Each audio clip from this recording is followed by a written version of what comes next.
Hello students. Part Solak Sabha Hindi Parichai bookல Part Solak 16 பார்க்க போறோம். ரஹா ரஹே ரஹி. ரஹா அப்படின்றது ing ஃபார்ம் வரும். கொண்டு தமிழ்ல படித்துக்கொண்டு சாப்பிட்டுக்கொண்டு போய்கொண்டு அந்த மாதிரி வரதுக்குலாம் ரஹா ரஹே ரஹி சொல்வாங்க. ரஹா சிங்குலர் மஸ்குலின் சிங்குலர், ரஹே ப்ளூரல், ரஹி ஃபெமினின் சிங்குலர். அவ்வளோதான் இதில் டிஃபரன்ஸ். இதை எப்படி யூஸ் பண்ணுறாங்கன்னு பார்க்கலாமா? கோபால் தும் கியா கர் ரஹே ஹோ. கோபால் நீ என்ன செய்து கொண்டிருக்கிறாய்? கொண்டு ரஹே ரஹா ரஹே ரஹி, அதில் ரஹே வருதுல, கர்னா டூ. என்ன செய்து கொண்டு இருக்கிறாய் அப்படின்னு கேட்குறாங்க. மா மை நகா ரஹா ஹூ.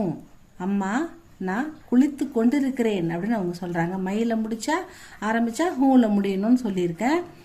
அதே மாதிரி தும்மில் ஆரம்பித்தா ஹோவில் முடியணும். கோபால் மஸ்குலின் ஜெண்டர், அதனால் ரஹா அப்படின்னு ரஹே அப்படின்னு கேட்க. தும் கியா கர் ரஹே ஹோ, நீ என்ன செய்து கொண்டிருக்கிறாய்? மா மை நகா ரஹாகும், சிங்குலர் சொல்கிறதால நான் குளித்து கொண்டிருக்கிறேன் அப்படின்னு சொல்கிறான். லதா தும் கியா கர் ரஹி ஹோ. லதா ஃபெமினின் ஜெண்டர், ரஹி நீ என்ன செய்து கொண்டிருக்கிறாய்? மா மை பாட் லிக் ரஹி ஹூ. நான் பாடம், பாட்னா பாடம், லிக்னானா எழுதுறது வெர்பு, லிக் ரஹி ஹூ எழுதி கொண்டிருக்கிறேன். துமாரே பிதாஜி கியா கர் ரஹே ஹே. அப்பா என்ன செய்து கொண்டிருக்கிறார்? சிங்குலர் அப்பா இருந்தாலும் ரஹே வருது, ப்ளூரல் ஃபார்ம். இங்கே ஒரு பிந்து வருது.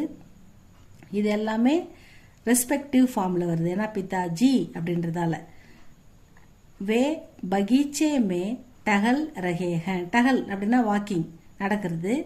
அவர் பகீச்சே மே தோட்ட கார்டனில் நடந்து கொண்டிருக்கிறார் அப்படின்னு சொல்கிறாங்க.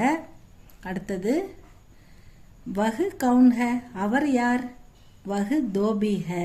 அவர் தோபி. தோபின்னா வாஷர் மேன், வண்ணான் அப்படின்னு சொல்லுவோம் தமிழில். வஹு தோபி, தோபின்னா வாஷர் மேன். தோபி கியா கர் ரஹா ஹே. தோபி என்ன செய்து கொண்டிருக்கிறார்? தோபி கப்படா தோ ரஹா ஹே. தோபி துணி, கப்படானா துணி, தோனானா வாஷ் பண்ணுறது வேர்பு. இங்கே தோ ரஹா ஹே, வாஷ் துணி துவைத்து கொண்டிருக்கிறார் அப்படின்னு சொல்கிறாங்க. அடுத்தது